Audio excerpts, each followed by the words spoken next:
Thank you. Okay, I'm a rookie. I first attended the Jerry Malloy conference a couple of years ago when it was virtual. And I started learning things that I'd never known about, and I got really, really interested. And my area of research really is to see how you can devise fair comparisons between players of different eras and in different circumstances. But once I got into all of the Negro League data that was released back in 2020, I started feeling like something was missing.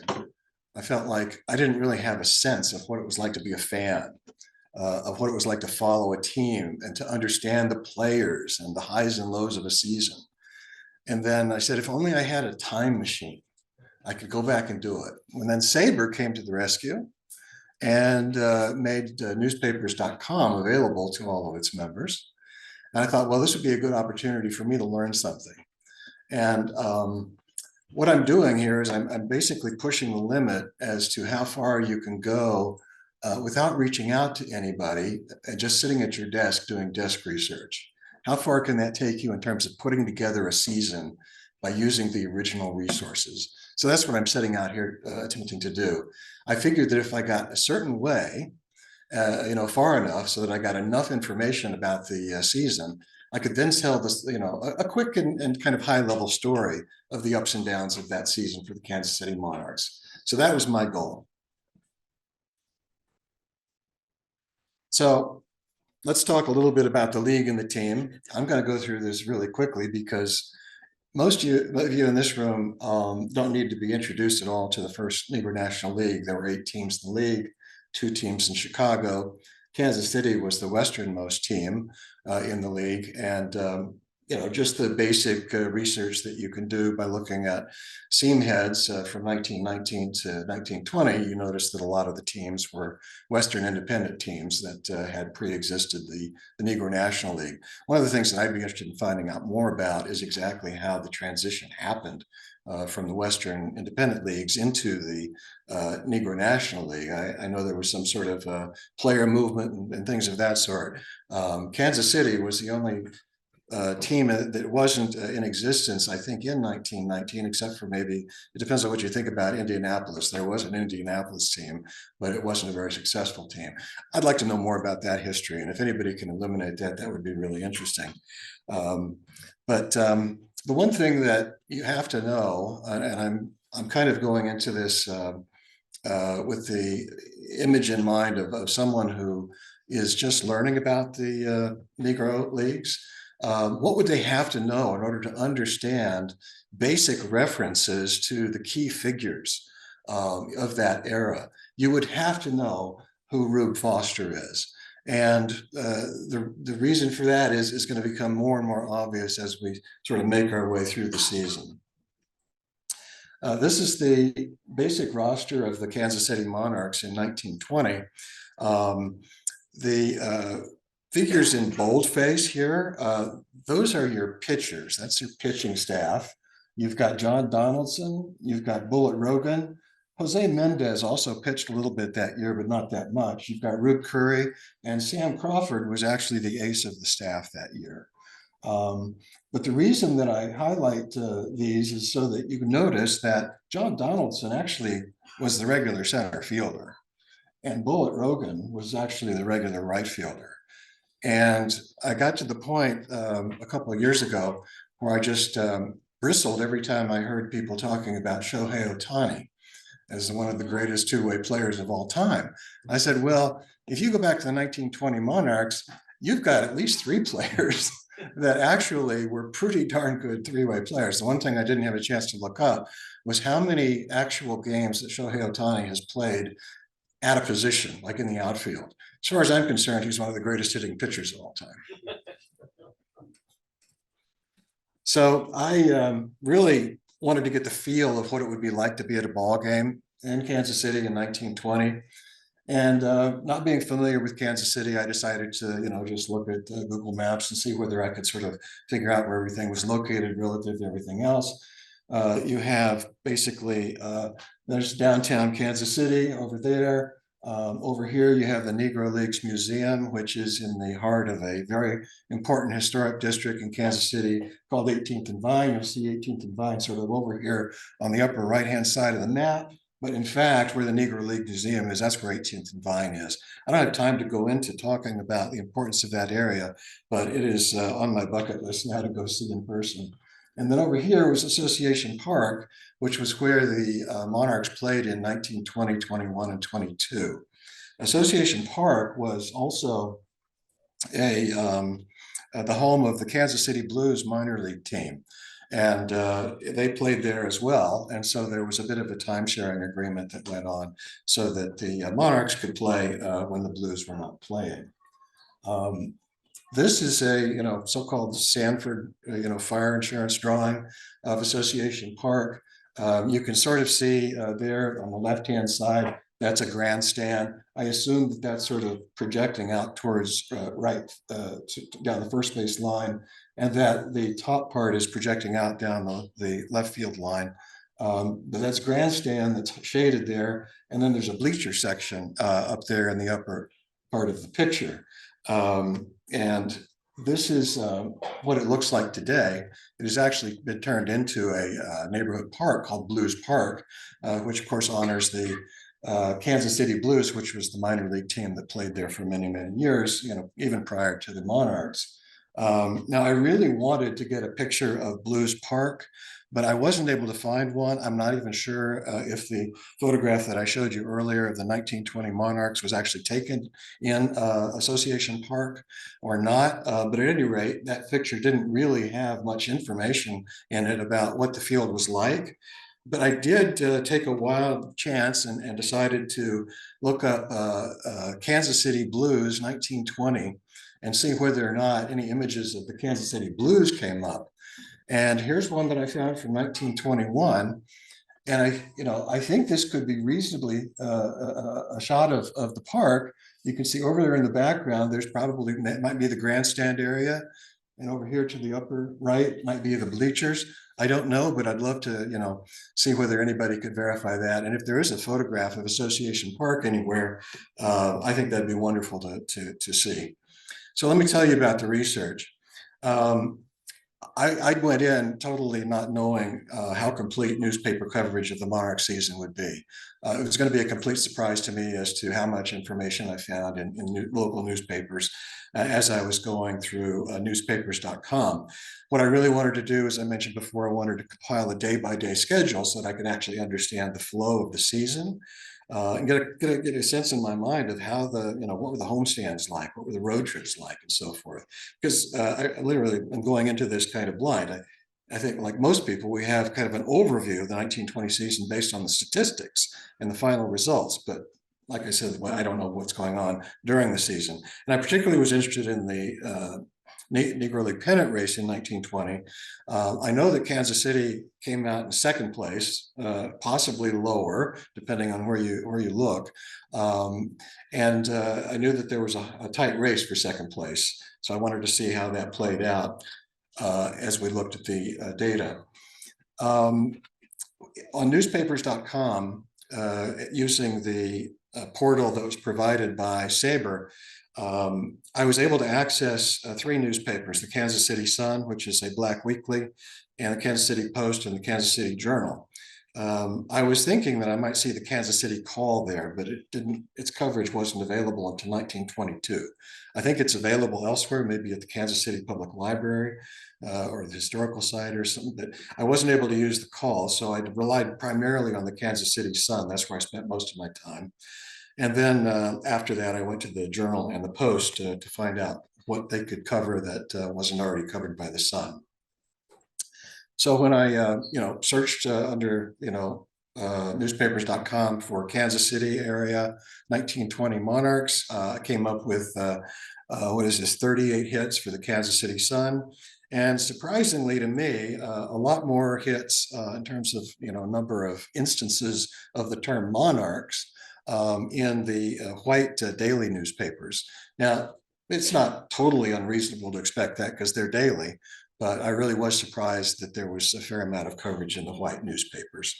So piecing together the season, the first instance of a reference to the Kansas City Monarchs in the Kansas City Sun was on Valentine's Day. And for baseball fans, it was the big news of 1920.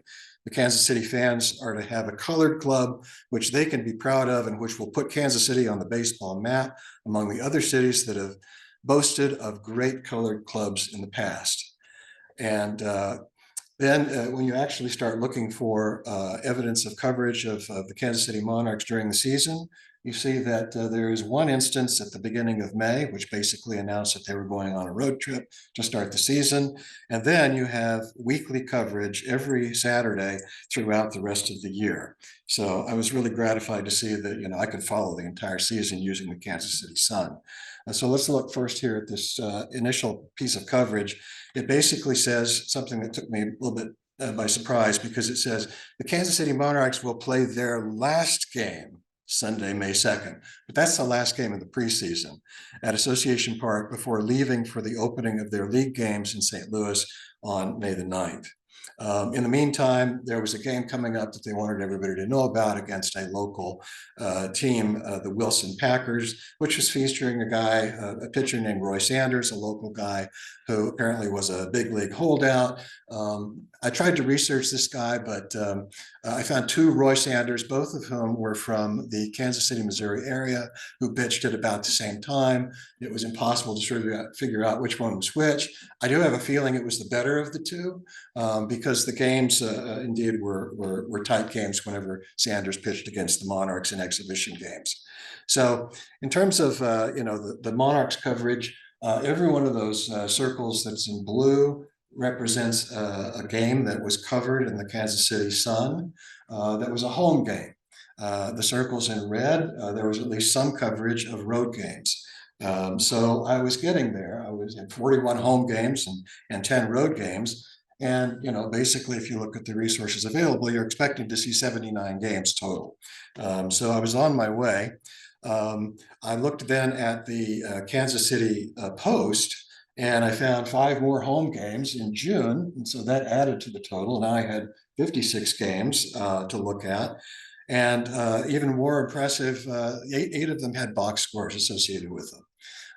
Now, interestingly, even though this is daily paper, the box scores were only in the the Sunday editions, looking back to the Saturday's game the day before. So it wasn't that complete. And then I went to the Kansas City Journal, and all of a sudden, I've got box scores for almost all the games, all but 5 of the home games. No box scores for any road games, however. Just some, brief reporting in the coverage. So that's what I had to go with, at the time that I, finished searching the available Kansas City newspapers. And then I got a real surprise because I typed in into a Google search, I said 1920 Monarchs schedule. And what came up? The Donaldson Network. In fact, what came up more specifically was this page, 1920 Kansas City Monarchs, a calendar including newspaper clippings of the 1920 Kansas City Monarchs. Turns out I didn't need to go to newspaper.com at all. I could have gotten all this information at the Donaldson Network. And this is amazing stuff. This is such a rich archive of material. And just look at all the other, teams that you can be exploring. Game by game, a little summary, type a transcript of the coverage, plus in most cases, box scores. I had no idea this was out there. And it's one of the reasons that I said earlier, I wonder if I could have done this all just by making a call to the right person. Clearly what's been put together on the Donaldson archive is really, really significant and important. So using the Donaldson archive, again, this is what I started with before I saw the Donaldson archive. And this is what I ended with: 46 home games, 33 road games, 79 games. It looks to me like that's 100% coverage, but you'll find out that as I looked game by game, I ended up with a 1 lost record for Kansas City of 42, 35, and 2. And on Seam Heads and Baseball Reference, the one-loss record is 44-33 and tied 2. So there's a bit of a discrepancy there. And I actually checked Seam Heads this morning, and I saw that now it's 45 wins and 33 losses. So, things are in motion, things are never complete. And I don't understand where the discrepancies actually lie. But anyway, let me take you very quickly through the season. I've got 5 minutes to take you through 5 acts of the 1920 season with the Kansas City Monarchs. The first road trip was very, very frustrating. They went on the road after playing about 10 exhibition games, 7 of which were versus this semi-pro team in Beloit, Kansas. Their first game at St. Louis on May 9th, they won. The second game they lost, and then there were 2 rainouts. Likewise, when they went to Indianapolis, they split 4 games there, but there were 3 rainouts. And then when they went to the Chicago American Giants and visited them Shoreline Park in Chicago, they lost 5 games straight. So they came limping back to Kansas City with a one-loss record of 3-8 at best, unless you read some of the fine print in the coverage of one of the Indianapolis papers, which said that after they had played Indianapolis 1 game and then had the other 3 games rained out, they then went Thursday and Friday to play exhibition games at Marion, Indiana, and then meet in a single contest Saturday at Muncie. Now, I don't know whether those exhibition games were included in the final results or not, but I have to include them if I'm going to come up with 79 games, which means at best I still have a discrepancy in terms of one-loss record. So the interesting thing to me is that the Donaldson Network actually confirmed all of the scores that I had pulled out using the Kansas City newspapers. So I would love to have a conversation about how to reconcile that discrepancy when the opportunity arises. So after that disastrous road trip, they came home, they played their first homestand, and they won a series against Indianapolis. They tied a series with the Cuban Stars. They won a series against St. Louis Giants. And then the hapless Chicago Giants, not the American Giants, but the Chicago Giants came into town and they got swept 5-0. After, the aftermath being a 13-6 home series for Kansas City, and now they were back over 500. And they played a week's worth of exhibition games in Omaha in the middle of that as well. So there's some patterns that are beginning to emerge here. Negro National League series tend to start on either a Saturday or Sunday and run through a Wednesday or Thursday. I did not know that. I probably could have reasoned it out, but I had never seen a schedule, and this is the way it was. Virtually no games on Fridays. That's when people traveled from one town to the other. We're also seeing some exhibition games showing up during the season, and we're seeing that the Monarchs are actually doing pretty well against most of the league, except for the Chicago American Giants. They are 16-9 against 4 teams that they played. They are 0-5 against the Chicago American Giants. So what happens next is the beginning of the Bullet Rogan legend. Bullet Rogan was not on the team at the beginning of the year because he was with the 25th Infantry in Hawaii, I think. I'm not sure, but he and Dobie Moore both came to the team and played their first game on July 5th. And this was in Chicago. And you can see that in that series, Kansas City continued to have bad luck, but they did win 1 game. And the 1 game they won was the debut of Bullet Rogan. He pitched a 1-hitter and they won 4-2. And you'll notice in the headline, this was a front page headline, that it says Monarchs defeat Rube Foster at Chicago. It doesn't say they beat the American Giants. It says they beat Rube Foster. This is why it's so important to realize the figure that Rube Foster cuts at that time, because it was more often the case that they, talked about, beating Rube Foster or Foster's Giants than it was they talked about the team according to what its name was. Now, you can't read these standings. This is what the standings are like. my only point about this is that I have them at 24 and 22. The official standings have them at 25 and 23. So the discrepancy is still there somewhere. Then the next thing you've got, Act 4 is called the Mountaintop, because now the Giants are coming to Kansas City. And what happens?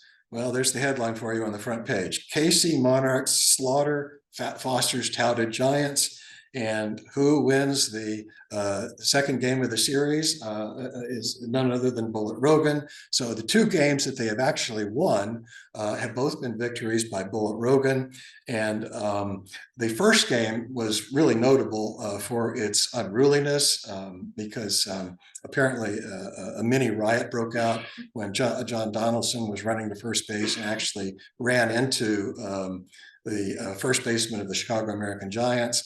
All of a sudden, there was a melee on the field, and only when the police, at least according to the reports in the paper, only when the police came out and started showing their guns did that rhubarb subside. So anyway, this was actually the highest peak for the Monarchs of the year. The rest of the season, they were basically battling for second place against the Detroit Stars and the Indianapolis ABCs. The final homestand, again, you could see that they basically won most of the games going out and ended up with the record of, go to the next one here, of 42 and 35 and 2.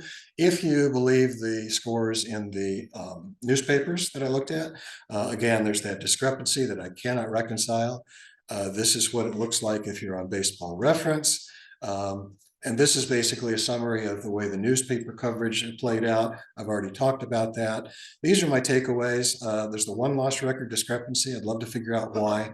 There were 4 games against the ABCs, at least 2 of which were explicitly called exhibition games. Were those games included in the standings or not? If anybody knows, please tell me.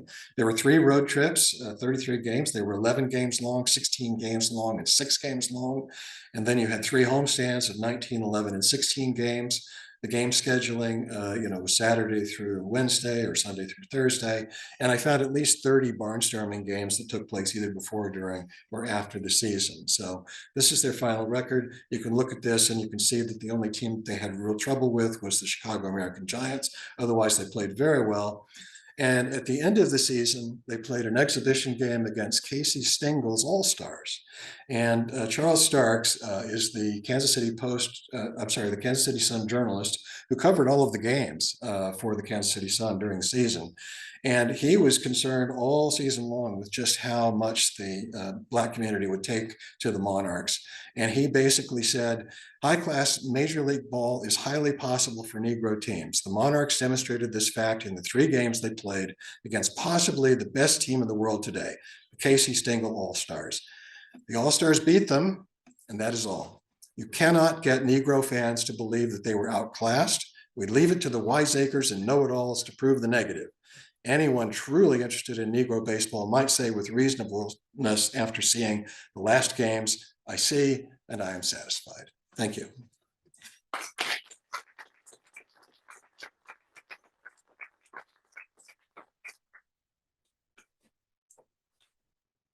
Any questions for Larry? Please. The Donaldson network that you use, for what years is that available? I only saw 1920, except that there were some pre-1920 references as well. I really enjoyed this. This is right in this is my favorite type of research. And just kind of give a personal pitch for retro sheet. We are trying to compile game logs. We started in 1948 and we went back. We've gotten into the late 1930s. We will eventually get to 1920s. But if you want to look at a game log of, say, the 1948 Kansas City Monarchs, if you go to retro sheet, you can pull up their game log and you can follow along for them or anyone else. I really hope that people do that. That's really why we're doing this, because I really do think this is a great way to bring these teams to life.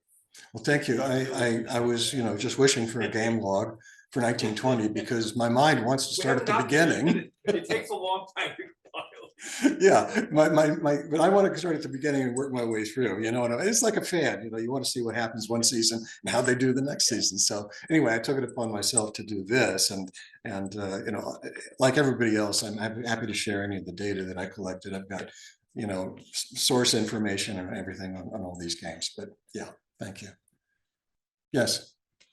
So a few things. One, on the Association Park thing, you can find pictures of Association Park, but it's kind of hidden because the NNL photographer was based in Kansas City. So every team that came through there got their team pictures in Association Park.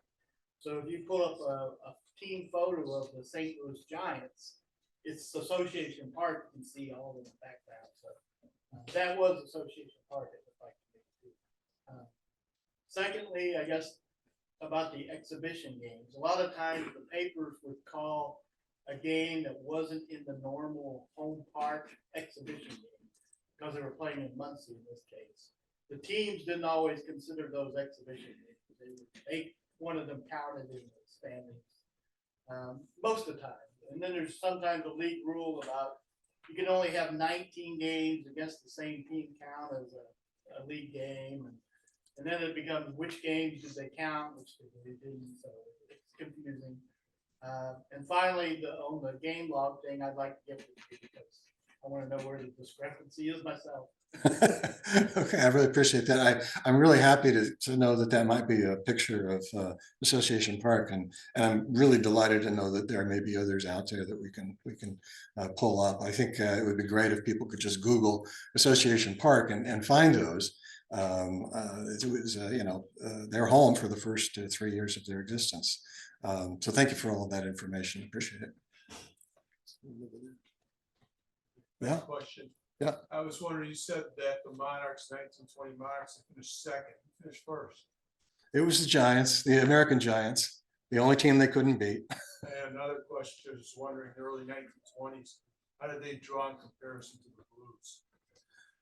That's a really interesting question. I think the Blues were the more popular team, but I think that's just because they were drawing on a larger fan base. I do, you know, I did see attendance information for a lot of these games. And I'll just give you one anecdote because that's the only one that I really know the figures for. But the first game that the Chicago American Giants came in to play against Kansas City, when they visited Kansas City, was said to have drawn 4,500 fans. And that was reported in the White Daily newspaper, the Journal. The next day, the same paper reported that they had 15,000 fans, which was the day after that rhubarb game. And that was the game that Bullet Rogan basically, you know, stuck it back to the American Giants and put Kansas City on a short winning streak. One last question here. One thing I found fascinating is the timing in the week of the series. I've started my game logs for the St. Louis Stars in 1923, you know, the interest in the transition. And there the series seemed to start Wednesday or Thursday, typically Thursday, and bada bing, bada boom, and then a doubleheader on Sunday. Mm-hmm. You know, more like what you would expect. And so this is fascinating. I wonder, it must have been a league-wide phenomenon, didn't it? It was. That's fascinating. Yeah, it was to sync up, you know, all the teams, yeah, and the Sunday game obviously was the big game of the week that they had the chance to make the most money. And when I've been doing it, you'd see the Sunday doubleheader. The first game would have a box score, and the second game wouldn't. Maybe that's just my little sample size. No, that's the way it is. That's annoyingly Yeah, Phil. Not to prolong it any, but I want to say in 1920, they were playing 5-game home series. Right. And so then generally the Monday, whatever, it was not profitable, so they got rid of that. So they went, by the time you do 23, they're not playing 5, they're playing 4. Right.